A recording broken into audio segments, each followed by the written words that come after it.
Good morning! Time check, 8:30 na pala ng umaga. Maaga nga kami bumangon ni Mr. ngayon.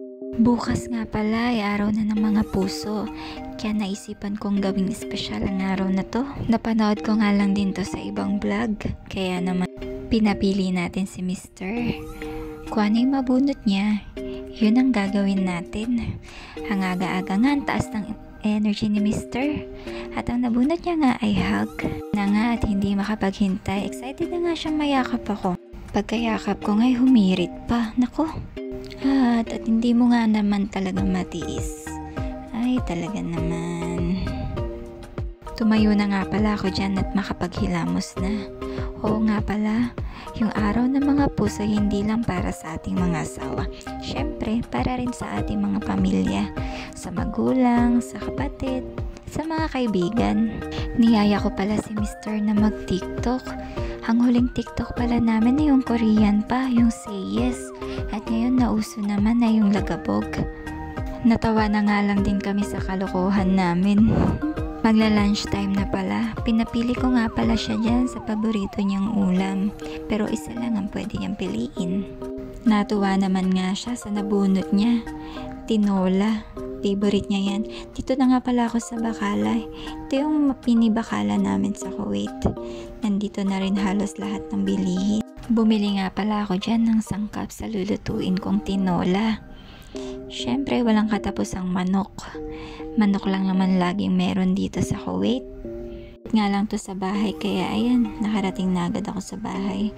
Nagluto na nga pala ako para mamaya kakain na lang kami. Mas gusto ko rin naman talaga yung lutong bahay. Masarap na, masustansya pa kaysa yung bumibili ka sa labas. Mas gusto ko talaga yung pinagluluto ko siya ng ulam. Habang nagluluto nga pala ako ay nakikipagkwentuhan din ako. Kasi minsan-minsan lang din kami makapag-usap ng mga kasama ko sa bahay. Iba-iba rin kasi yung mga schedule namin. Ayan, kisa mo lang naman yung manok. Napakabilis lang naman lutuin na itong tinola. Isa nga pala to sa paborito ni Mr. na ulam. Kapag tinola ang ulam, taobang kaldero. Hantayin lang natin siyang kumulo. At ayan na. Hinihintay na nga lang namin kumulo tong ulam at is ready to serve na. Maya-maya lang kakain na kami. Kumakain na nga pala kami dyan. Yan pala si Kuya Dennis. Kasama namin sa bahay. Isa rin siya sa magaling magluto sa bahay namin. Kapag minsan hindi ako nagluluto, nakikikain lang din ako sa luto niya. Sobrang lamig nga pala ngayon dito sa Kuwait. Winter kasi ngayon. Kaya tamang-tama yung ulam namin.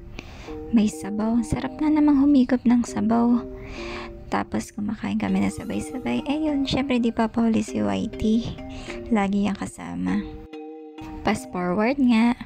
Pagka-uwi nga namin galing sa trabaho, pinabunot ko ulit si Mr. Pero ngayon, hindi niya alam kung saan kami kakain. At ang nabunot nga niya yung sa may Thomas Pocky. Nagulat nga siya. Medyo may kamahalan kasi kapag kumain doon. Hayaan na, minsan lang naman kumain sa masarap. Ito nga pala yung view sa taas kung saan yung kainan na kakainan namin. Yan yung Old Souk.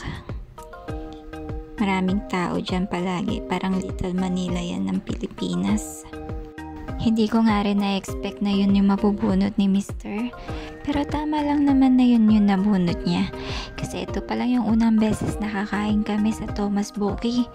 May kamahalan din kasi yung presyo ng pagkain nila. Pero baka ito na rin yung una at huli. Pero in fairness, masasarap din naman yung pagkain nila. Sobrang nabusog nga kami dyan. Syempre, sa Korean restaurant kami kumain. Papahuli ba naman yung Blackpink? Nag-fangirl nga ako dyan. At dahil nga sobrang nabusog kami, naisipan ko nga ulit magpabunot. Para bumaba yung kinain namin. Hot chocolate or cafe latte? Ano kaya mabubunot niya? Sige, bunot ka na, Mr. At ayan, Nabunot nga niya yung hot chocolate. Ang galing nga naman bumunot ni Mr. Isa nga to sa pinaka-favorite ko, yung hot chocolate. Hindi rin ako kasi makaping tao. Ayan na nga, nandito na kami sa McDo. Pumila na siya para umorder, pero syempre gagamitin niya yung discount card niya. Dun lang tayo sa buy one take one. Ito na rin yung pinaka-banding naming mag-asawa kasi magkaiba kami ng oras. Ito na yung celebration namin ng Valentine's Day. Sobrang tama nga lang yung na-order namin na hot chocolate. Sobrang lamig nga sa labas. At ayan pala, naka-order na siya. Cheers! Bye!